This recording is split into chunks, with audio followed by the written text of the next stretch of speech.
Alhamdulillah. Alhamdulillahilladzi anzalal Qur'ana hudan lil muttaqin. Asyhadu an la ilaha illallah wahdahu la syarika lahul malikul haqqul mubin. Wa asyhadu anna sayyidana Muhammadan abduhu wa rasuluhul mab'uts rahmatan lil alamin. Allahumma shalli wa sallim wa barik ala khatamin nabiyyin sayyidina wa maulana Muhammadin wa ala alihi wa sahbihi ajma'in, amma ba'd. Ibu Ketua PKK Kelurahan Rajasari yang saya hormati, juga seluruh pengurus PKK Pokja. Saya nggak bisa sebutkan satu persatu. Kenapa nggak bisa disebut? Memang karena saya nggak hafal. Nggak hafal. Semuanya yang saya hormati, pengelola, pelaksana adanya taklim Ramadan Ahad pagi di aula Kelurahan Rajasari yang saya hormati, rahimahullah. Mengawali ceramah saya pada pagi hari ini, mengalami taklim saya, mari sebelumnya kita luruskan niat kita. Kita hadir di tempat ini adalah semata-mata mengharapkan ridho Allah Subhanahu wa Ta'ala. Mudah-mudahan jadi amal tabungan amal soleh kita semuanya. Amin. Allahumma amin. Ibu-ibu yang saya hormati, mensewu maaf, ini biasanya ceramah itu, taklim itu ngantos pergi jam pinten.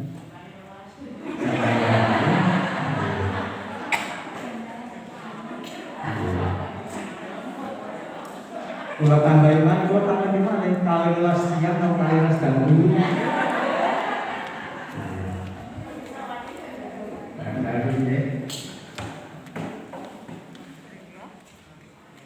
Ini adalah satu majelis yang sangat luar biasa.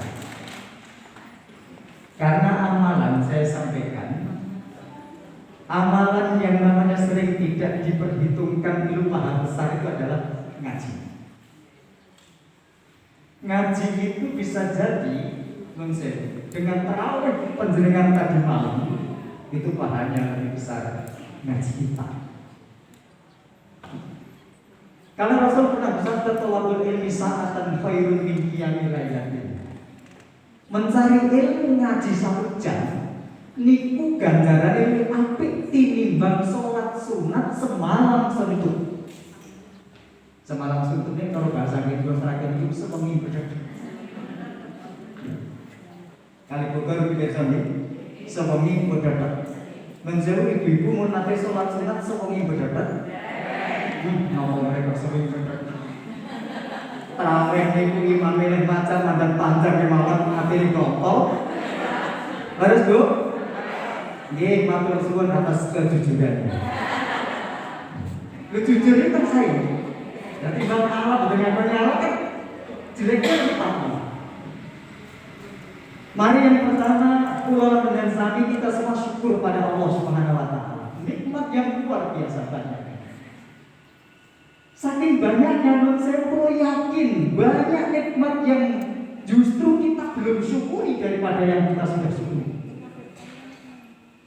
Ibu-ibu pagi-pagi bangun nun sewu, panjenengan sudah bersyukur? Alhamdulillahilladzi ahyana ba'da ma amatana wa ilaihi nusyur. Lantah itu yang dimaksud itu nun sewu saya sampaikan itu kan hanya karena ahyana, karena dibangunkan lagi. Tapi alhamdulillah sudah dibangunkan, mata masih bisa dibuka, tangan masih bisa digerakkan, jari jemari masih bisa digerakkan, kaki masih bisa digerakkan, mulut masih bisa dibuka. Nun sewu masih banyak lagi. Sudah disyukuri? Nah kayaknya gitu lah semuanya. Kayaknya syukurnya dirapel ini. Terus pokoknya alhamdulillah semua nikmat Gusti Allah. Gua nggak bisa ngitung. Saya sampaikan pengulangan termasuk nikmat yang mungkin sewu kita belum syukuri adalah kita itu diberikan nikmat yang menjadi pangkalnya nikmat. Nikmat apa bu? Sehat? Belum, itu belum pangkalnya nikmat. Hidup. Bagus mensewu. Kita diberi nikmat namanya nikmatul ijab. Nikmat diwujudkan oleh Allah Subhanahu wa taala. Lho kula lan sari dadi menungso niku nun sewu lho. Niki atas permintaan panjenengan kok Gusti Allah. Kita enggak pernah bercita-cita untuk hidup sebelum kita hidup. Kula lan panjenengan sami dereng gante kepengin urip sadurunge urip, berarti hidup ini bukan keinginan kita sendiri, tapi atas nikmat dari Allah Subhanahu wa taala. Ibnu Athaillah Sekandari ini namanya nikmatul ijab. Nikmat diwujudkan oleh Allah Subhanahu wa taala. Setelah diberi nikmat diwujudkan, diberi nikmat yang kedua namanya nikmatul imdad. Dicukupi kebutuhan setelah dihidupkan, diwujudkan, maka bagaimana agar dia bertahan hidup? Dicukupi kebutuhannya oleh Allah Subhanahu wa taala. Itulah nikmat ijab. Untuk bisa bernapas disediakan oksigen oleh Allah. Dan itu semakin penting, semakin mendasar kebutuhan untuk hidup, itu semakin mudah didapat dan semakin murah. Saya bilang, Allah memberikan kemudahan bagi hambanya setelah dihidupkan untuk bisa bertahan hidup, maka semakin penting, maka semakin mudah didapat dan semakin murah. Apa yang paling mendasar? Mensewu oksigen. Orang nggak mungkin bisa hidup tanpa oksigen. Itu namanya kebutuhan hidup. Lah oksigen itu angel atau gampang? Mudah, di mana-mana kita dapat oksigen. Murah atau larang? Murah, gratis. Dengan menyerot sebanyak-banyaknya juga nggak dilarang. Jadi tidak bayar, mudah didapat, itu kebutuhan hidup. Untuk hidup berikutnya setelah oksigen, apa yang paling mendasar lagi? Air, banyu. Air ini gampang apa men? Gampang. Murah atau larang? Masa. Lebih-lebih ke Indonesia, sakit mulai mati banjir. Saya sampaikan kebutuhan hidup yang mendasar setelah oksigen itu air, dan air itu mudah didapat dan murah. Makanya kalau matur menungso niku kalau untuk kebutuhan hidup niku murah tuh gampang. Betul? Sing larang niku bukan kebutuhan hidup, tapi kebutuhan gaya hidup. Betul? Urip niku HP niku kebutuhan hidup apa gaya hidup? Gaya hidup. Boten HP urip napa boten? Berarti itu bukan kebutuhan hidup, tapi kebutuhan gaya hidup. Klambi sing apik menceku. Niku boten kanggo klambi apik niku urip napa boten? Urip. Berarti itu bukan kebutuhan hidup, tapi kebutuhan gaya hidup. Sewu ibu-ibu mboten ngatur lipstik. Niku urip napa mboten? Urip. Berarti itu bukan kebutuhan hidup, tapi kebutuhan gaya hidup. Ibu-ibu. Ada gaya hidup tahu. Nggih. Ibu-ibu malah ngagem tas ora matching karo lambine misalnya. Niku urip napa mboten? Urip. Berarti itu bukan kebutuhan hidup. Nggih.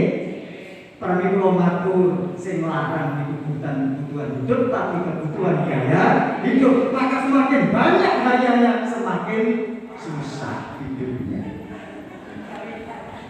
Semakin gaya semakin mahal. Gengsi. Nggih to nggih? dia isi ya, masya Allah. Kan begitu. Jadi yang mahal itu bukan kebutuhan hidup, tapi kebutuhan gaya hidup. Jangan banyak gaya. Biar hidupnya nggak susah. Nah, jadi alhamdulillah kita syukuri. Setelah disyukuri kita diberikan nikmat ijab, nikmat indah. Kita syukuri nikmat yang akan menyelamatkan kita dalam kehidupan di dunia dan akhirat, yaitu nikmat iman dan Islam. Nikmat agama nikmat yang paling besar adalah nikmat iman. Tapi saya nggak mungkin diberi nikmat iman kalau tidak diberi nikmat hidup. Sebab yang beriman hanya yang hidup, tapi tidak semua yang hidup diberi iman. Pradok kulon dan sami syukur Tuhan Allah Subhanahu wa taala wis dikei urip, dikei iman. Sebab saya sampaikan ke matur ibu-ibu, iman itu mboten sedaya kawulane Allah diberi. Kawulane Allah nih mensewu umat manusia itu yang beriman dengan yang tidak beriman justru banyak yang tidak beriman. Berarti panjenengan sami termasuk, kita semua termasuk orang pilihan Allah Subhanahu wa taala. Amin. Alhamdulillah. Masya Allah. Mau pemalik matur ing atase kula lan panjenengan niku nun sewu secara umum terprakna niku titik keturanipun para wali, itu keturunan Nabi, tapi diberikan iman dari Allah Subhanahu wa taala. Sebab boten jaminan nek ora kiai anake dadi kiai. Enggak jaminan anaknya Nabi jadi Nabi. Bahkan wonten kula matur putrane Nabi ada yang minal kafirin. Minal kafirin. Niku wonten Nabi Nuh putrane wonten Ham, Syam, Yafis iki sing minal mukminin. Tapi ada Kan'an utawi yang menyebut niku minal kafirin. Alhamdulillah. Alhamdulillah kita syukur pada Allah Subhanahu wa taala, kita semua diberikan nikmat iman. Mudah-mudahan iman kula yang sami tambah mantap, tambah kiat. Amin Allahumma amin. Kula matur ibu iman itu yazidu wa yanqus. Kadang bertambah, kadang berkurang. Yazidu bi ta'ah wa yanqus bil maksiyah. Iman itu bertambah dengan banyaknya ibadah. Wa yanqusu bil maksiyah, dan akan semakin berkurang kalau semakin banyak dilakukan kemaksiatan. Maka iman itu yazidu bit ta'ah wa yanqusu bil maksiyah, bertambah dengan ibadah dan berkurang dengan maksiat. Nah pagi ini menurut saya benar ngaji bagian dari ibadah. Meskipun bisa jadi materinya minggu lalu ya disampaikan minggu ini, bisa jadi disampaikan minggu kemarin lagi, minggu depan lagi dan sebagainya. Sayyidina Ali ketika akan uang ini katanya beliau. Kata beliau, apa? Mendengar ilmu itu meskipun bumping sewu ilmu, nikulah rumah itu seperti mendengar Pak Islam.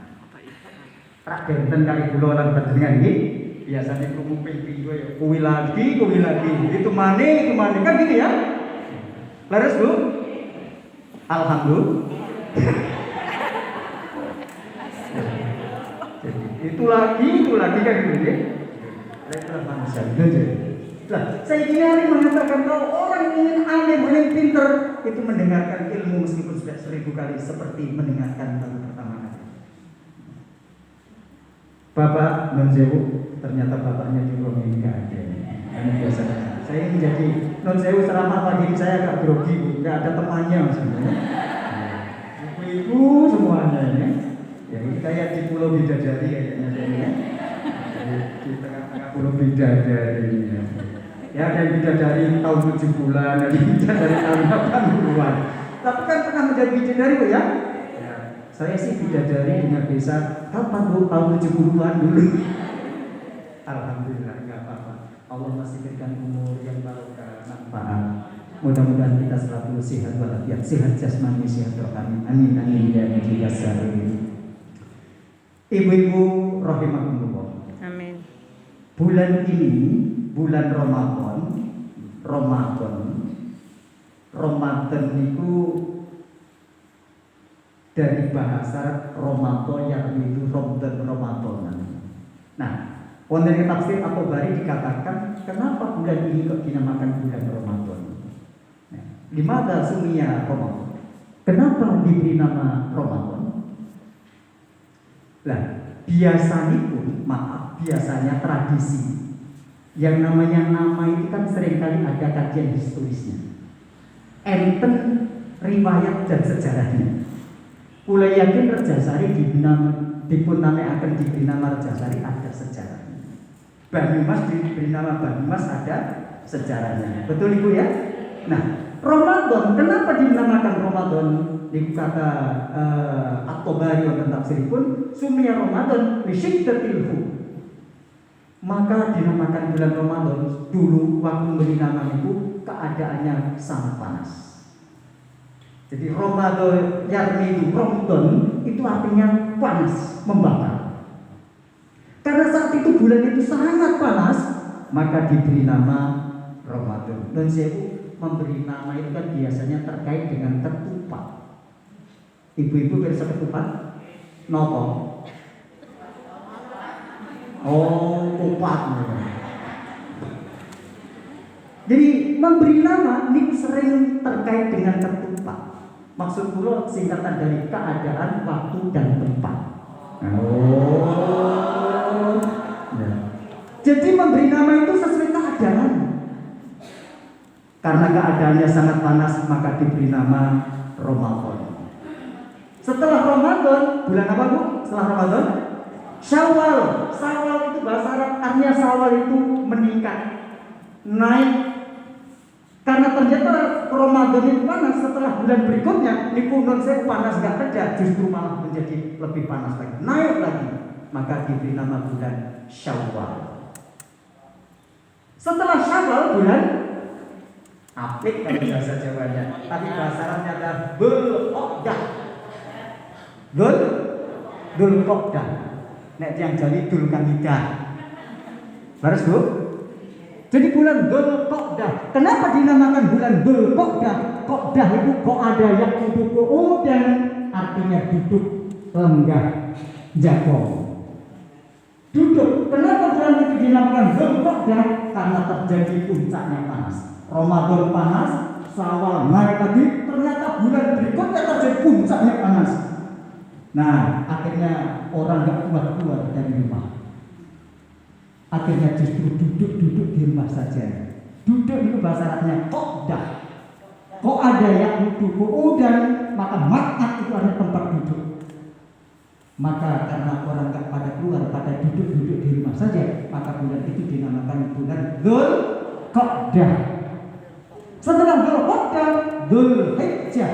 Kenapa? Karena itu untuk bulan menunaikan ibadah haji, maka diberi nama bulan Dzulhijjah. Januari kan hujan sehari, Desember gede-gede di sumber, Januari hujan sehari-hari, Februari, Maret mulai mantep biasanya. April tinggal April Bu ya. Betul? Nah kalau bulan Mei? Nah kalau Mei itu setelah April ya. Ya. Jadi konsep memberi nama itu keadaan, sesuai dengan keadaan, waktu. Nah, kadang-kadang nun sewu memberi nama itu sesuai dengan waktu. Kulo gadah rencana dosen teng UIN IAIN Purwokerto namanya pun Pak Suraji. Beliau diberi nama Suraji karena lahir bulan Surat tanggal 1. Mula diberi nama Suraji. Sasi Surat tanggal 1. Nah, biasanya kan di Solo itu ada pesinggah terkenal dulu yang sering mendampingi Ki Nartosabdo, namanya adalah Buwaljinah. Buwaljinah itu di Mangkunegaran sebelah timur, terkenal dengan sebutan Siwalang Kekek. Pernah dengar ya? Nah, Buwaljinah, Hajah Waljinah, beliau sudah hajah. Pernah ceramah, saya pernah ikut ceramahnya sekali waktu di Solo. Buwaljinah itu diberi nama Waljinah karena lahir bulan Syawal, tanggalnya tanggal Sejinah. Sejinah itu langsung 10, Buwaljinah itu lahir di bulan Syawal tanggal 10, maka diberi nama Waljinah.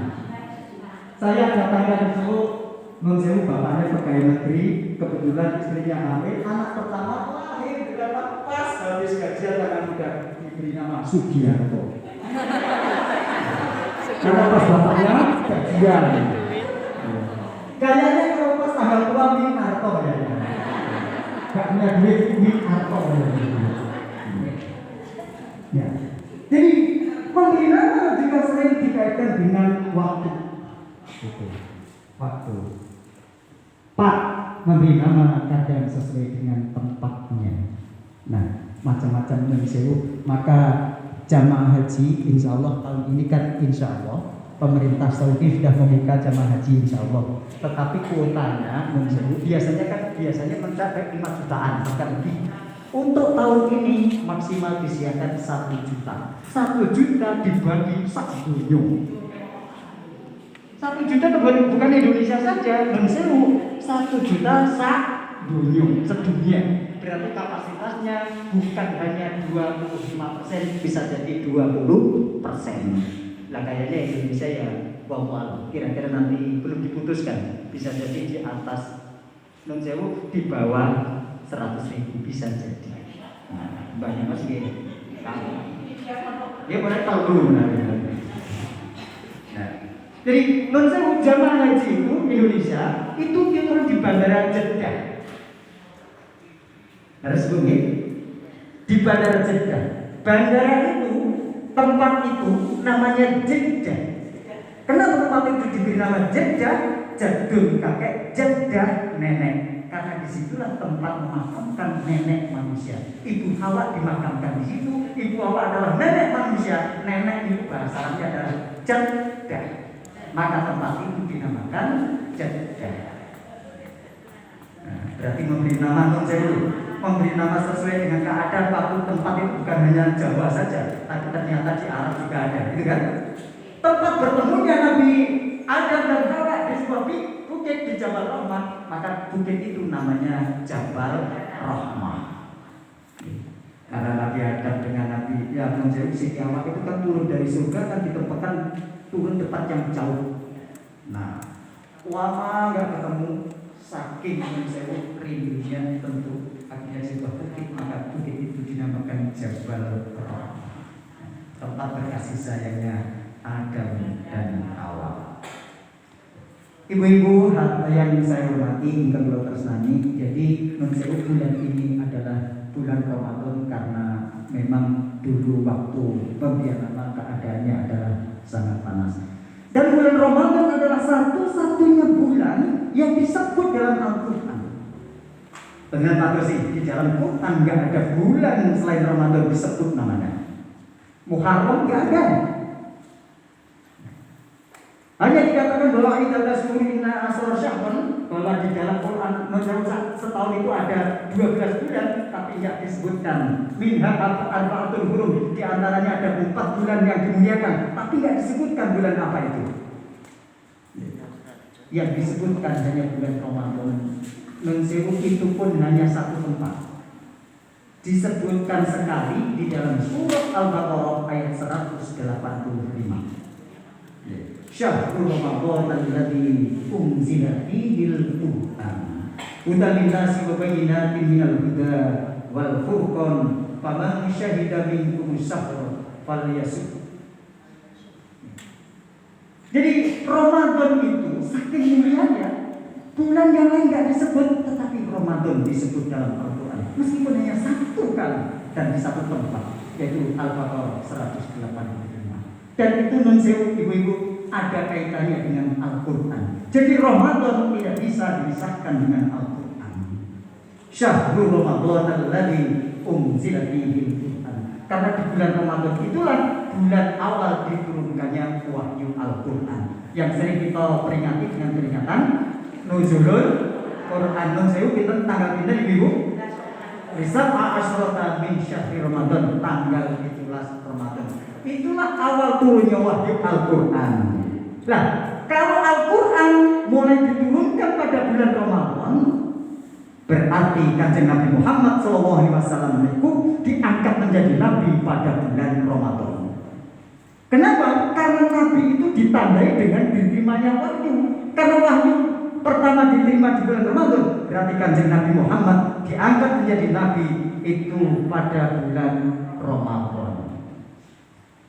Karena kita umat Muhammad, maka dikatakan dipundiakan, kenapa kok Allah memilih hambanya kita umat Muhammad ken puasa supaya puasa itu tidak di bulan yang lain.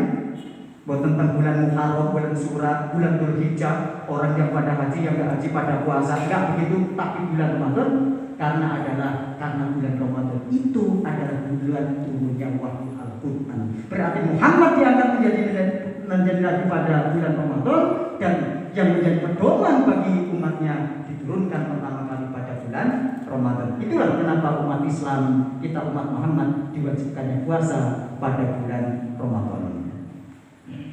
Paham ini? Kenapa dipilihnya? Nah, bulan Ramadan, ibu-ibu kula matur niki bulan yang sangat luar biasa. Kenapa luar biasa? Banyak kebaikan. Yang pertama yang menjadikan Ramadan itu luar biasa, salah satunya adalah tadi yang saya sampaikan, karena Ramadan adalah bulan diturunkannya Al-Qur'an. Maka ibu di bulan Ramadan biasanya kan nun sewu tadarusnya ditambah. Saya mengatakan nggak ada tadarus, tidak ada, tidak, biasa tadarusnya ditambah. Kula matur saya sampaikan karena memang Quran ini ibu besok akan bisa memberikan syafaat kepada kita atas izin Allah Subhanahu wa taala. Wonten hadis yang diriwayatkan oleh Imam Ahmad dalam Sahih Tarikh nomor hadis 1490. Kanjeng Nabi mengatakan asyam al-Qur'an yasfa'ani lil abdi yaumil qiyamah.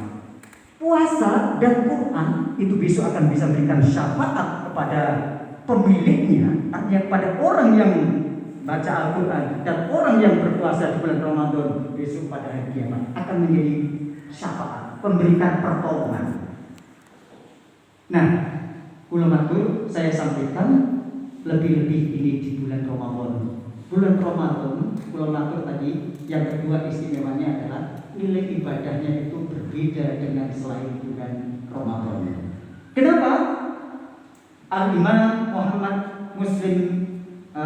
bin Muslim Az-Zuhri, seorang tabi'in, ketika tasbihatun fi Ramadan afdalu min alfi tasbihatin fi ghairihi. Saya bilang tasbihatun fi Ramadan afdalu min alfi tasbihatin fi ghairihi. Sambut paham? Ya. Jadi kata Az-Zuhri, satu tasbih di bulan Ramadan itu pahalanya lebih utama daripada 1000 tasbih di luar bulan Ramadan. Satu tasbih di bulan Ramadan pahalanya lebih utama daripada 1000 tasbih selain bulan Ramadan.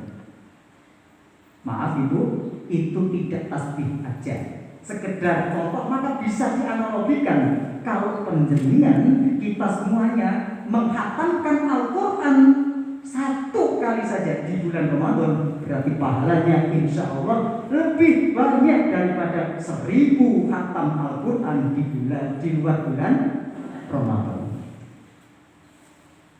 Alhamdulillah ibu-ibu wonten yang niat dipun khatam di bulan Ramadan ini.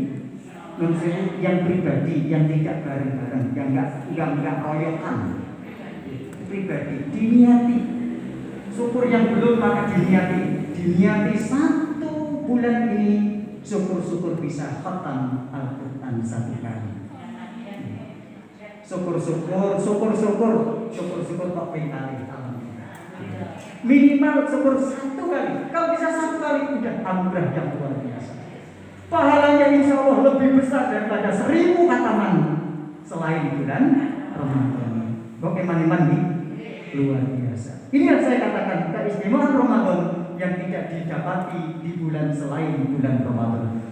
Maka Nabi nanti ketika akan seumpama umatku lalpak lama umati mati Ramadan, pertama nau antaku nasalatu kuluha Ramadan. Seumpama umatku pada ngerti keutamaan kelebihannya bulan Ramadan, pasti pada minta kepada Allah mudah-mudahan 1 tahun dijadikan Ramadan semuanya.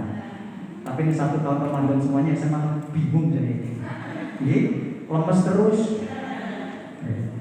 Diakui atau tidak, Ramadan itu kan dia tetap punya aura lemes nih wonder. Nggih. Ya, meskipun di luar Ramadan dan saya sampai jam 10, jam 11 belum makan pagi, belum sarapan, tapi masih biasa saja.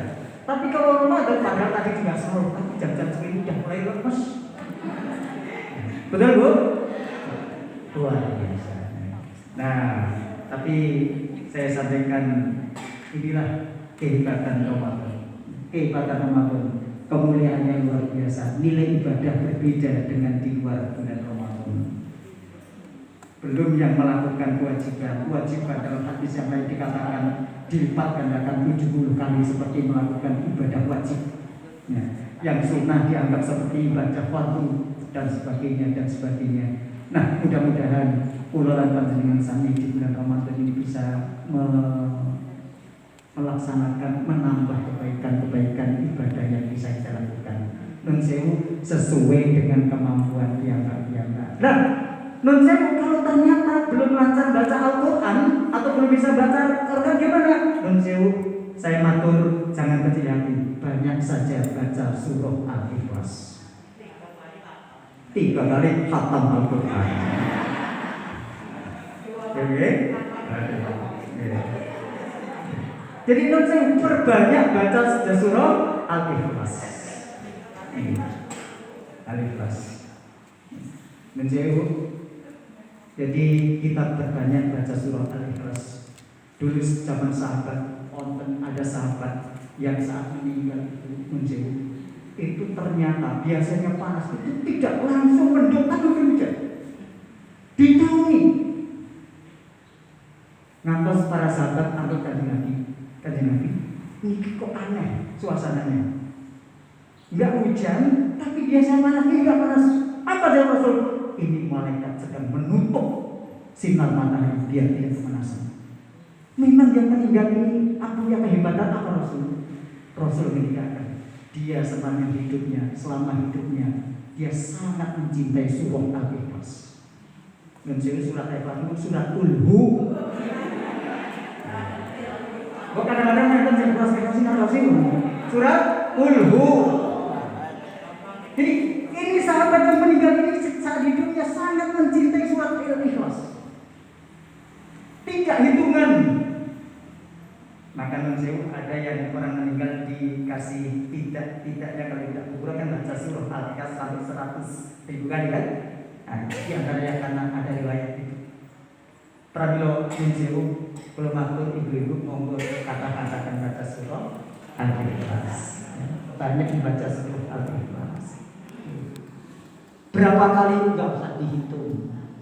Kenapa surat itu nunsewu? Biasanya surat itu kan diberi namanya ada di dalam surat itu. Al-Baqarah, kata Al-Baqarah ada. Gitu. Al-Fatihah itu dan saya nama lainnya adalah surah Al-Hamd. Tapi memang Alhamdulillah ada di situ. Dan saya tapi surah Al-Ikhlas, kata ikhlas enggak ada di dalam surat. Betul ya? Itulah di antara sahabat yang meninggal itu mencintai Al-Ikhlas karena saya luar biasa cinta pada surat Al-Ikhlas. Itu satu surat enggak ada kata ikhlas tapi namanya adalah surat Al-Ikhlas. Ibu-ibu, jadi Al-Quran insya Allah akan memberikan syafaat bagi kita. Termasuk puasa akan memberikan syafaat pada kita. Banyak yang akan memberikan syafaat. Witir kita, ibu-ibu maaf, witir itu sebenarnya kan ibadah sunnah harian, bukan sunnah tahunan. Kalau tarawih itu sunnah tahunan, hanya Ramadan saja. Betul-betul tercep nanti tarawih, benar ada tercep tarawih. Sawal nggak ada tarawih. Jadi ibadah sunnah itu ada yang harian, ada yang tahunan. Kalau matur tarawih tahunan, tahunan, itu tahunan. Tetapi witir itu ibadah sunnah harian. Nah, nun sewu sahabat nanti kalau zaman sahabat, enten sing sahabat niku karena nun sewu minta akan witir sudah rutin, ada yang witirnya sebelum tidur, ada yang malam setelah tahajud juga ada. Kenapa? Dua-duanya dibenarkan oleh Rasul. nggak bisa bangun malam, akhirnya tahajudnya hilang, witirnya juga hilang. Maka dia langsung daripada sehabis sholat isya, sholat ba'da isya, sholat witir. Itu pun dibenarkan oleh Rasul SAW. Tapi ada sahabat, aku yakin nanti malam bisa bangun. Nah, begitu hebatnya. Tapi maka dia setelah tahajud baru witir, itu pun dibenarkan. Pramila kula matur, witir niku waktunya adalah setelah sholat isya sampai fajar.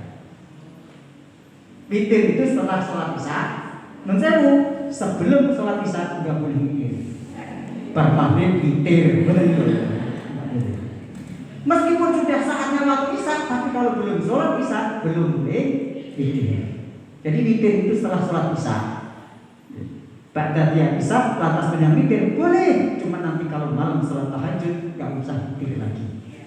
Karena sudah tapi enten saking pengen witir, enten ulama yang membolehkan, tapi menurut saya witirnya yang benar. Sebab ganjilnya kan sudah dilaksanakan sore. Sebab nanti tadi sore sudah ganjil, pagi ganjil lagi kan jadi dikenal. Nah, karena witir itu artinya ganjil, kalau sore sudah genap, 3 kan genap dan 1 kan ganjil. Nanti malam mesti ada tahajud. Kalau ingin tetap witir, maka witirnya yang 2 rakaat saja. Nggak usah ditambah 1 lagi, sebab nanti menjadi genap. Paham dulu nih?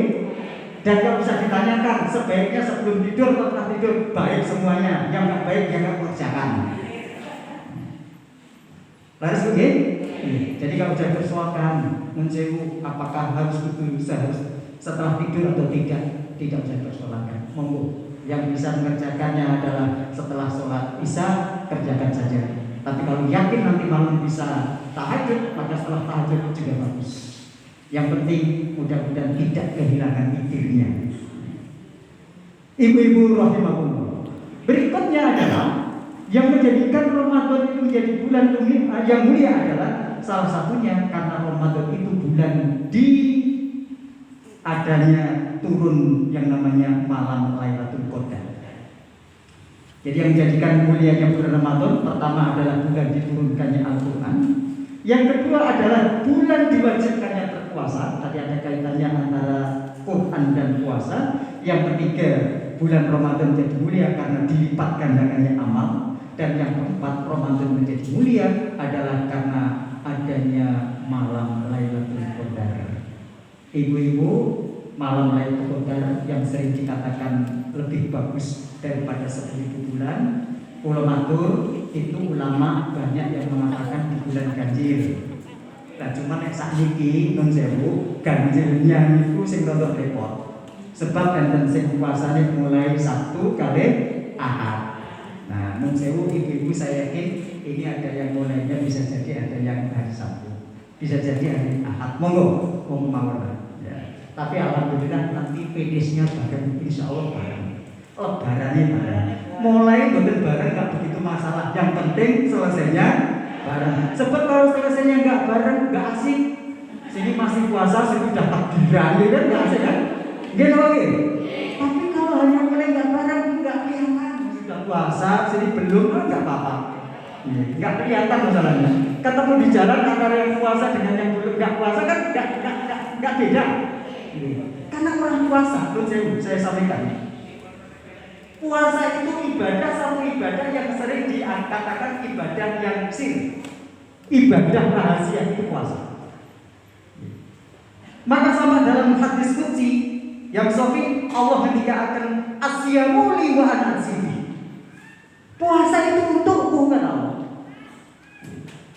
Wa ana asibi dan aku sendiri yang akan membalasnya. Dan cewek ibu, gak ada hadis yang mengatakan atau hadis qudsi yang mengatakan Allah mendiko bahwa al-hajju li gak ada, al-umratu li gak ada, qiraatul Quran li gak ada, as-sholatu li gak ada, az-zakatu li gak ada. Yang ada hanya asyamu li, puasa itu untukku. Kenapa? Ulama mendikatkan, makanya Allah mengatakan hanya puasa untukku, karena puasa itulah satu-satunya ibadah yang sangat rahasia. Kenapa rahasia? Saking rahasianya, pramila ulama ketika akan dikatakan bahwa puasa itu satu-satunya ibadah yang susah untuk riak, pamer. Nek sholat saged pamer, saged nggih? Saged. Kalau sholat di masjid dengan di rumah, kalau di rumah kan nggak ada yang dipamerin. Tapi nek di masjid kira-kira bisa pamer tidak? Bisa.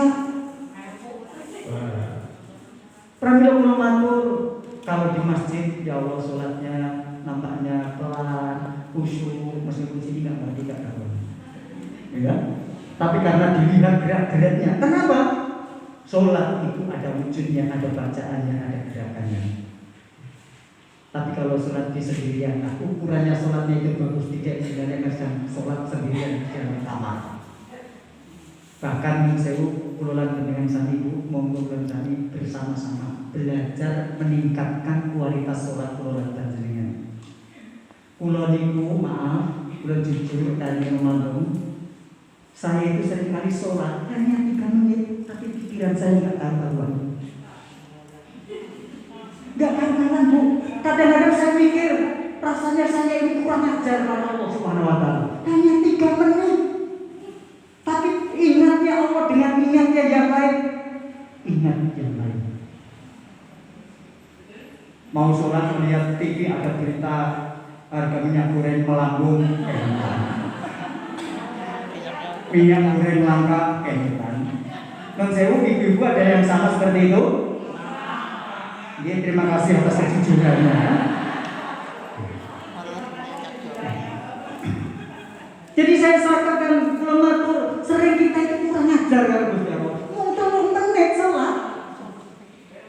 Kalau di luar sholat apalagi gitu. Tapi kalau dalam sholat hanya 3 sampai 5 menit. Itu saja banyak kita beringat pada Allah Subhanahu wa Ta'ala. Bahkan nanti ibu saya sholat pas sholat sendirian kebetulan rekam nanti kelalen. Ibu-ibu pernah? Kayaknya kompak banget ini. Ternyata saya banyak temannya. Pernah sholat rakaatnya lupa itu.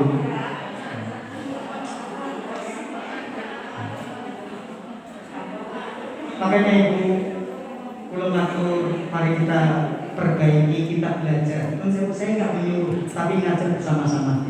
Mari kita perbaiki ibadah kita. Sholatnya kita perbaiki, berusaha untuk khusyuk, angel latihan. Mari latihan bersama-sama. Latihan bersama-sama. Latihan bersama-sama. Bagaimana sebelum silat kita siapkan kondisinya? Kayak orang mau olahraga itu kan ada pemanasan dulu, ya. Kita sebelum sholat kita persiapkan diri kita. Kita tata dulu. Kita banyak baca kalimat thayyibah dulu. Ya. Kita siapkan hati kita untuk sholat. Setelah siap kita takbir Allahu Akbar. Maaf ibu, sholat inilah besok yang dinilai pertama di hadapan Allah Subhanahu Wa Taala. Nah, mudah-mudahan kita tiap hari bisa berlatih sholat kita semakin baik. Amin Allahumma. Karena banyak kita itu melakukan ibadah yang gak karuan, dan kita banyak melakukan dosa yang tidak kita sadari. Makanya ibu-ibu, mari kita di bulan Ramadan ini khususnya lebih-lebih, dan di bulan yang lain kita banyak membaca istighfar. Kita istighfar, minta ampun pada Allah. Kita istighfari, kita semuanya. Nun sewu, kita sholat gak khusyuk, kita istighfari. Nun sewu, di istighfar itu pikiran kita. Astagfirullah, ya Allah. Saya sudah sering sholat tapi masih banyak pikiran saya gak karuan. Banyak yang tegak tertuju padamu ya Allah. Pikiran saya kepada minyak goreng, pada baju, pada pakaian, pada Ramadan, pada lebaran, macam-macam. Astagfirullah, astagfirullah, pikiran kita istighfari. Mata kita istighfari, ya Allah. Saya mengistighfari mata saya. Betapa saya tambah asik kalau sudah melihat TV. Kalau melihat sinetron rasanya 1 jam juga gak pedas. Tapi baca Quran baru setengah jam rasanya rembes saja ini. Mata kita istighfari, telinga kita istighfari. istighfar, ya Allah, rasa ini saya itu ngaji 1 jam saja itu rasanya udah enak. Tapi kalau mendengarkan orang rasanya biar jauh rasanya masih nyaman saja. Betul Bu? Kita akui kepada Allah, ya Allah. Mulut ya Allah, mulut ampuni mulutku ya Allah. Sering saya banyak ucap yang gak baik. Omongan saya gak terkendali, gak sengaja menyakiti orang lain, menyakiti tetangga, menyakiti saudara. Ampuni mulut hamba ya Allah. Hati kita istighfar ya Allah, hatiku gak karuan. Sering sombong, sering iri. Melihat tetangga bajunya bagus-bagus, tadi rasanya iri. Melihat tetangga mobilnya ganti, iri. Ya Allah, ampuni hati hamba ya Allah. Perut kita istighfar ya Allah, perut ini bisa jadi kemasukan barang-barang yang gak halal ya Allah. Ampuni perut hamba ya Allah. Di seluruh tubuh kita itu kita istighfar, kita mintakan ampun pada Allah Subhanahu. Dan saya ibu-ibu pun nanti istighfar pikiran panjenengan, mau nanti istighfar peninggal panjenengan, mulai pagi. Mudah-mudahan kita belajar untuk istighfar. Kadang-kadang sering kita astagfirullahaladzim. Istighfar apa sih? Ya kita istighfar saja kan gitu. Langsung kita istighfari pikiran kita, mata kita, telinga kita, mulut kita. Langsung bahkan mungkin bisa jadi hidung kita, perut kita, hati kita, tangan kita, kaki kita. Kita istighfari semuanya. Mudah-mudahan sehingga besok kita bisa menghadap Allah itu dengan bangga, sebab pikiran sudah kita minta diampuni, mata minta diampuni, telinga minta diampuni, mulut sudah minta diampuni, sehingga mudah-mudahan kita semuanya bersih di hadapan Allah Azza wa Jalla. Amin Allahumma. Cekap semantan dari nomaku untuk injang menikah, mungkin bermanfaat pun. Mungkin ini kita semuanya bisa belajar untuk ibadah puasa kita semakin baik. Amin Allahumma. Kirang lain pun mengapunten Allah Assalamualaikum warahmatullahi wabarakatuh.